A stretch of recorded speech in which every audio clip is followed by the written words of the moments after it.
Olá, mais uma vez estamos aqui para continuar falando um pouco, algo que venha nos fazer refletir sobre a nossa fé, sobre a nossa convicção, sobre o nosso crescimento espiritual, através de Jesus Cristo, através da fé, através das Escrituras, de uma forma contextual e de uma forma única. Hoje o tema do nosso título do nosso estudo, que vamos fazer sempre aqui, que fala sobre a graça de Cristo e nada mais. Temos o tema hoje como a religião, uma lenda dos homens. A religião, uma lenda dos homens. E você pode perguntar, por que esse título, a religião como uma lenda dos homens?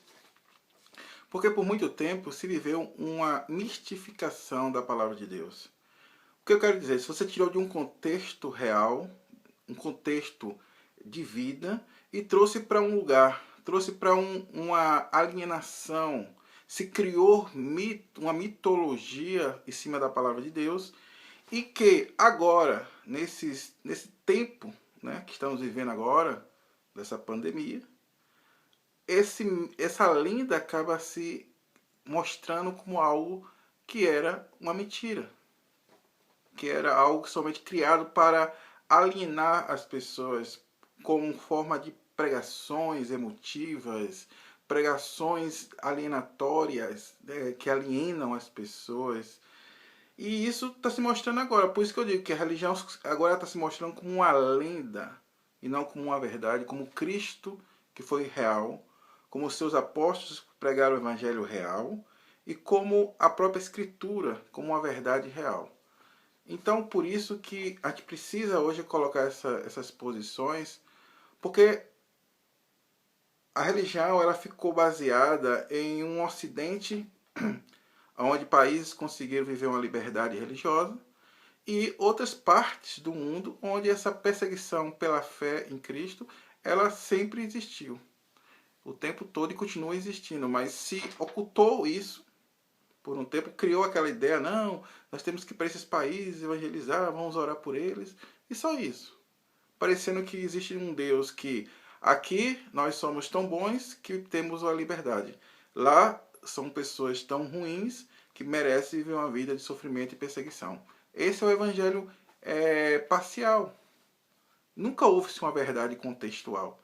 E é por isso que as pessoas preferiram viver um mundinho dentro de quatro paredes ou dentro daquele contexto de uma religião legalista, que parece que a cada religião que surge, denominada, ela nasce com a missão de evangelizar o mundo, de salvar o mundo. Tudo assim, sempre é isso aí. E que precisa ficar repetindo para as pessoas várias vezes para que elas possam aceitar Cristo, para que elas possam se converter e tal. Aquele papo de religião e que infelizmente contaminou muito o evangelho verdadeiro, as pessoas até com uma boa intenção, pessoas com um coração, até com a vontade de fazer algo, mas contaminou com esse fermento religioso. E eu queria trazer algo assim mais real dentro da própria Escritura para provar isso. Por exemplo, vamos falar sobre Paulo. O que é um evangelho onde uma verdade, onde um poder de Deus se manifesta, mas não é aquilo que é repetitivo, aquilo que tem que acontecer, porque tem que ser. Por exemplo, Paulo. Havia situações de Paulo onde ele passava e pessoas eram curadas e assim por diante. Não sei isso? Em Atos tem essa passagem. Só que isso é um acontecimento voluntário vindo de Deus. Não é uma questão de alguém que prepara uma situação e diz agora é o culto da libertação, o culto da cura, e vai ter que ter cura, Deus vai ter que curar. Não era assim que acontecia. Era algo que acontecia naturalmente, voluntário, vindo da própria vontade de Deus. E com o homem, não tinha que agora estabelecer, não, porque naquele dia Deus me usou ali e houve aquelas curas, agora tem que acontecer todo lugar e todo dia. Não era assim. Paulo nunca fez isso. Paulo nunca fez culto da libertação nem culto da cura. Acontecia. Ou como também não acontecia. Assim o evangelho, esse é o evangelho de Cristo, é o evangelho real, é o evangelho que não é uma lenda, o evangelho que é real, dentro do contexto de uma vida real. Mas esse que a religião criou e que vem passando por séculos e hoje chegamos nos nossos dias, é um evangelho que realmente podemos dizer que é a lenda dos homens e que agora está se mostrando como uma lenda, não como real.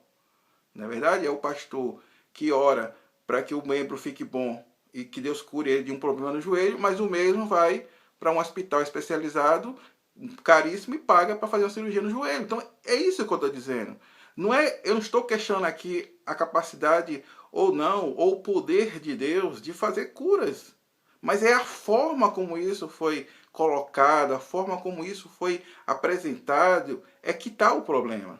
Onde se criou nas pessoas aquela coisa que Deus vai ter que fazer. Venha que Deus vai fazer. Faça isso e Deus vai fazer. Essa é a questão aqui. Então vamos mostrar isso, essa grande diferença do mesmo Paulo, que lá na frente, lá em Atos, no início, Deus usou ele ali em alguns momentos, naquele momento ali relatado, onde pessoas eram curadas, até com o avental, né, que ele tinha ali, até a sombra e tal, e outras coisas mais.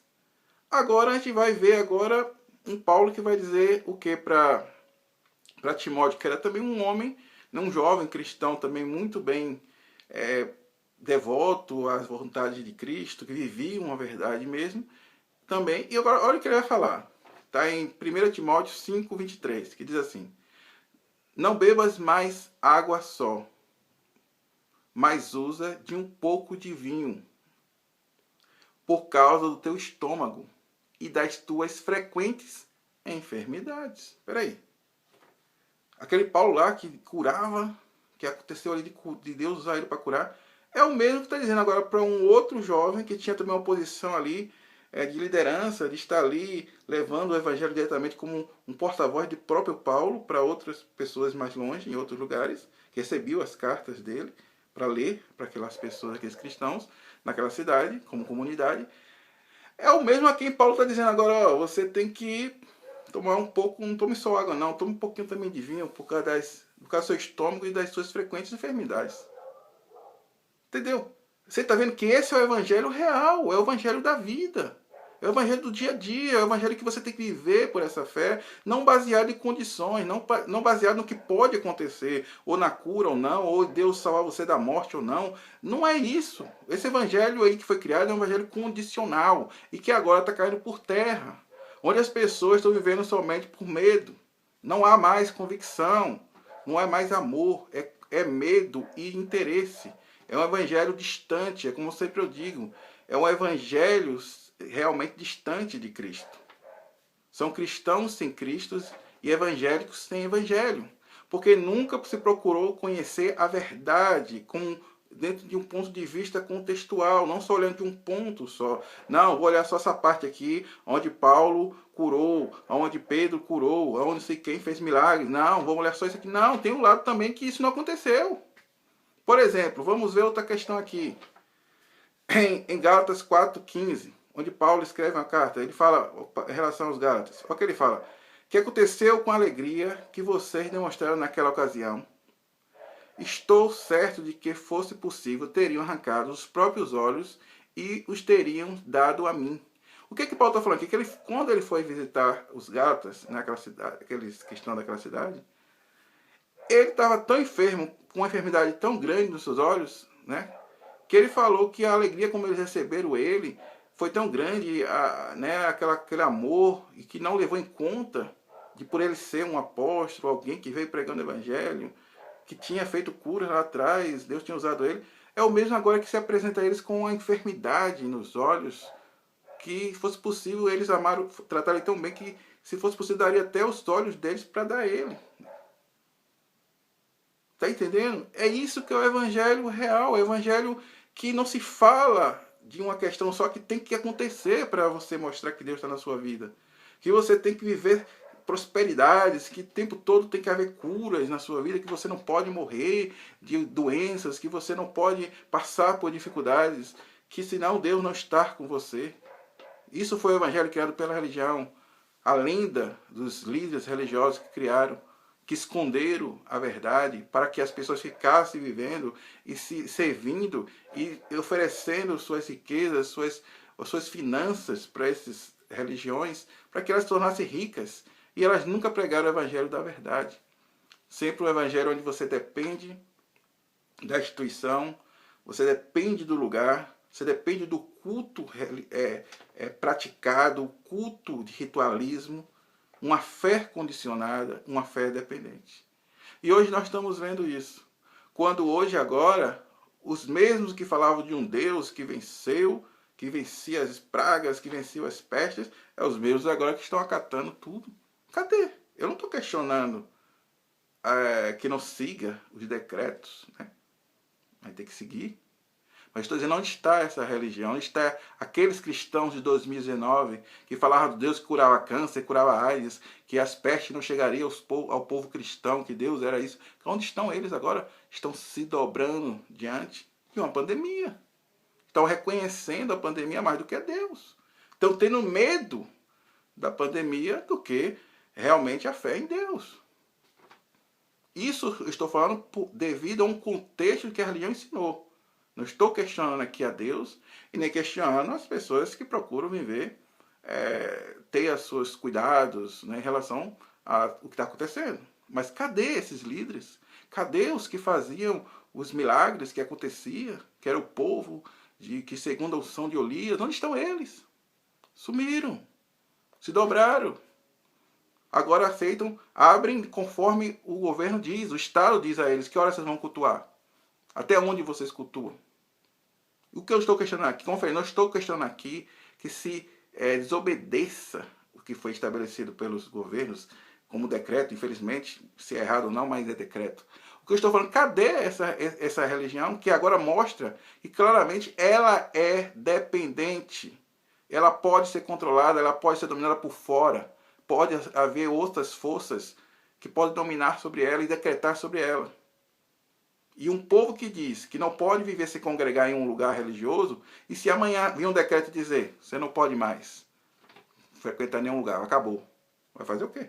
Ah, mas até então diziam que não pode viver, que era o quê? Era uma ordem de Deus, um mandamento congregar. Sim, como é que é o mandamento de Deus congregar quando você vive em um país onde é proibido? Onde não se pode construir lugares, onde não pode estabelecer uma instituição. Você está vendo que nunca teve sentido? Mas por que fez sentido? Porque vivíamos e as pessoas vivem um mundo dentro de acordo com a sua conveniência. Como se parecesse que o evangelho anunciado foi só para o lugar onde você tem liberdade. O lugar onde ele nasceu com a liberdade de construir lugares e frequentar lugares. Isso não é o evangelho real. Isso é o evangelho que eu volto a dizer. É a religião como uma lenda dos homens. A religião como verdade, dentro de um mundo real, dentro de uma vida real, é o evangelho que Cristo viveu, que os apóstolos ensinaram e viveram. E que muitos na história, que nunca foram falados os nomes deles, que não estão escritos nas histórias religiosas das nações, que também viveram esse evangelho, mas não foram registrados. Mas existiu muitos, existe como hoje também. Vai continuar e agora está crescendo o número de pessoas que entenderam isso. Que você é um cristão baseado na sua fé em Cristo. E quando você diz que você depende de algo fora de Cristo para viver uma fé verdadeira e para ter uma fé firmada, então você não crê somente em Cristo. Você não tem Cristo como a única verdade. Você tem Cristo como mais uma verdade, ou como um complemento de uma verdade. Então, ninguém depende de um lugar para ter fé. Ninguém depende de frequentar um lugar para ter fé. Ninguém depende de um líder religioso para viver a vida cristã. Ninguém depende de rituais e práticas momentâneas disso. Por isso que eu digo que, para aquele que é a igreja, decreto nenhum fecha a igreja de Cristo, porque a igreja somos nós.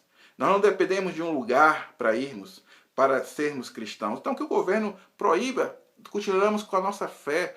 Podemos se reunir um, ou dois, ou três, ou quatro, nem em uma própria casa, e continuar vivendo essa fé, continuando ajudando uns aos outros, continuando falando de uma verdade que alimente a nossa alma. Nós não precisamos de uma denominação para viver essa fé, porque dessa mesma maneira que hoje, se abre quando o governo diz, se fecha quando o governo diz, se limita o horário e a religião se sujeita, amanhã, quando disser também não vai mais poder abrir, e de ponto definitivo, aí você vai ver a debandada de pessoas que vão acabar se afastando da fé de forma aparente, porque não vai ter mais lugar para ir. Elas dizem que se não podem ficar sem um lugar, se não ir, não tem como viver a fé. Os religiosos, os líderes religiosos pregaram isso, dizendo, ó, se vocês não virem, vocês não vão poder ter fé, vocês vão cair da fé. Pronto. Se amanhã fechar os lugares religiosos, os templos, então as pessoas com o tempo também vão perder a fé. Esse tipo de pessoas vão, mas aqueles que entendem, e aqueles que começarem hoje a entender isso, que você precisa aprender a ter uma fé convicta, que a fé está dentro de você, você é a igreja, e ninguém pode controlar a igreja quando você é a igreja. Mas quando a igreja é um lugar, ela pode ser controlada, ela pode ser fechada, ela pode ser limitada. Então, por isso, esse é o tempo que você precisa despertar, porque não sabemos daqui para frente, ou daqui lá na frente a mais, ou não sabemos, está tudo incerto hoje, o que pode acontecer daqui para frente. O mundo está passando por transformações e nós precisamos estar prontos para isso. Se hoje é um ensaio, imagine quando vir realmente a prática mesmo em si. Então, pensemos um pouco nisso. Vamos começar a desmistificar esse evangelho que foi transformado pela religião como uma lenda dos homens e vamos começar a botar o pé no chão.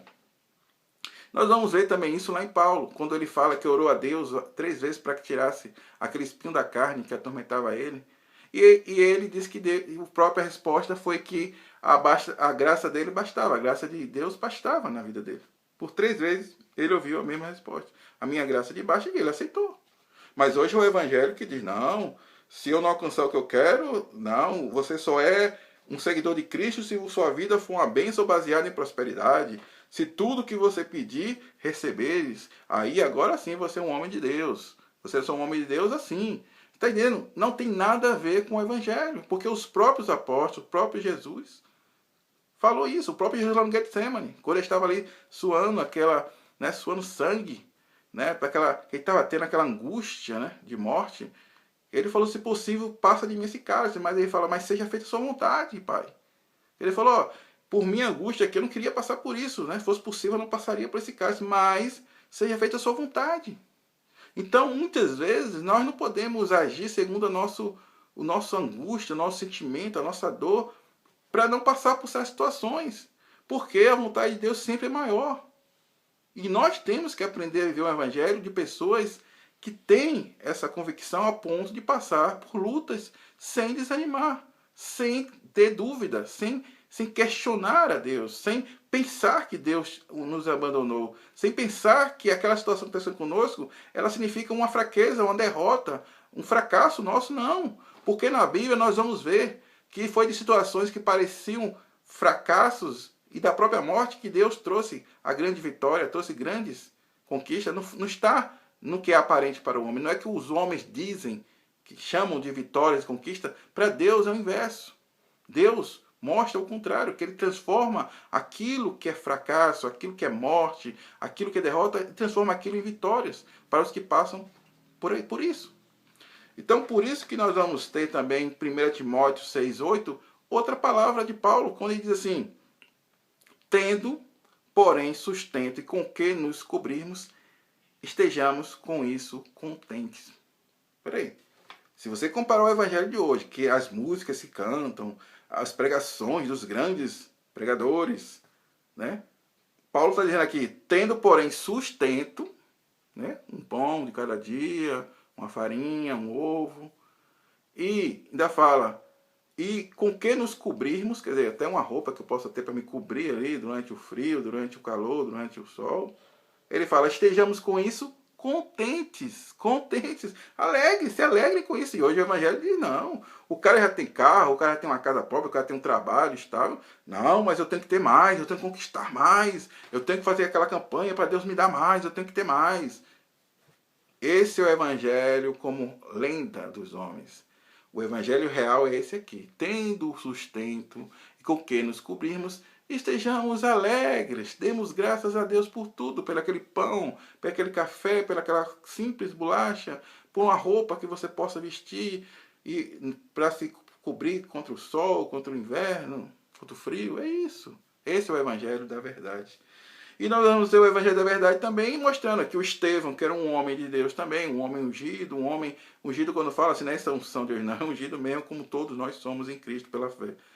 Falou ali naquele momento cheio do Espírito Santo, e depois está Estevão lá tendo seus ossos todos despedaçados e quebrados por pedradas, acusado injustamente, e por fim seu crânio esmagado por uma grande pedra para consumar sua morte. Estevão, um homem cheio do Espírito Santo, acabou morrendo dessa maneira. Nós vamos ver também Tiago, um dos 12 apóstolos, mais tarde sendo partido ao meio por Herodes. Um dos apóstolos, sim, foi morto dessa maneira. E eu pergunto, esses homens tinham pecado? Esses homens foram porque eram homens fracos? Porque eram... Oi, não foram esses homens que passaram por isso? Então, essa é a questão. Por que eu falo isso? Porque Jesus só não veio nos prometer uma coisa. Só a única promessa que Jesus nos fez foi essa. Que aquele que crê nele, ainda que morra, viverá, porque tem a vida eterna. Foi essa a promessa que Jesus fez. A única promessa que ele fez foi essa. As outras coisas ele fala, no mundo tereis aflições, mas tem bom ânimo. Ele fala assim também em Mateus 24:9, quando ele diz, ó, então vocês serão presos, perseguidos e mortos por minha causa. Por minha causa serão odiados em todo o mundo. Imagine, você vai seguir um homem, um homem que fez todos os milagres, que morreu, depois ele ressuscita. Aí ele chega e diz para vocês, ó, vocês vão serem presos, perseguidos e mortos por causa da minha causa. Tá vendo? Esse é o evangelho real. É o evangelho do pé no chão. É o evangelho da vida eterna. É o evangelho que você não está construindo e acumulando riqueza nesse mundo, mas nos céus. Através da sua fé, através da sua imitação a Cristo, da sua convicção. Então, cristãos que só vivem porque faz parte de uma instituição, porque estão debaixo da cobertura de um homem espiritual, esses cristãos são condicionados. Tira isso, eles deixam de existir, eles caem na fé. Mas o cristão que não depende de uma instituição, o cristão que não depende de um líder humano religioso, como um cobertor espiritual, nem de práticas ritualísticas momentâneas, mas ele vive pela fé, pela convicção, onde ele é templo real do Espírito Santo permanentemente, onde ele fala com Deus diretamente, até mesmo sem abrir a boca, e Deus o ouve. Esse cristão é um cristão que está pronto para ir até o fim sem desistir. Então, por isso que eu deixo hoje essa mensagem. Como falo, volto a dizer, nunca serei a favor que se feche nenhuma instituição ou religião e nem se proíba que eles falem nada. Porque continuo falando, a liberdade do outro é a minha liberdade. A censura do outro significa que também posso ser censurado. Então, para mim, prefiro uma liberdade para todos e que tudo seja discutido no campo de ideias e de conhecimento e de verdades. Aquele que quiser acreditar, viva e continue vendo aquilo que a verdade está sendo mostrada agora. O que não quer, continue vivendo a sua vida. Um dia, como eu falei, ninguém vive para sempre. A verdade é essa. Um dia vamos comparecer perante Deus. Viver dependente de coisas cria dúvidas. Aqueles que são independentes e vivem uma fé incondicional, esses têm convicções. Por isso, cada um pense melhor. Chega de ser guiado por homens, seja guiado por Cristo. Ele é real, ele é vivo. É uma fé viva. Prove essa fé viva. Não baseada em conquistas, não baseada no que você pode alcançar, mas em viver. Tem uma vida firmada, capaz de enfrentar as lutas interiores, não as exteriores. Porque as piores lutas dos homens, as nossas piores lutas, são interiores. E quando você aprende a vencer as suas lutas interiores, isso prova de que Cristo está com você. Então, a paz do Senhor para todos e que pensem nisso. Como eu sempre falo, a religião hoje está se mostrando como uma lenda dos homens. Mas continuo crendo e pregando Cristo e a sua verdade como uma verdade real do nosso dia, do nosso cotidiano, das nossas lutas, onde há fraquezas, onde há percas, onde há fracassos, onde há derrotas. Mas somos mais do que vencedores em Cristo, porque temos a vida eterna. E a vida eterna é a salvação. A paz do Senhor para todos. Amém.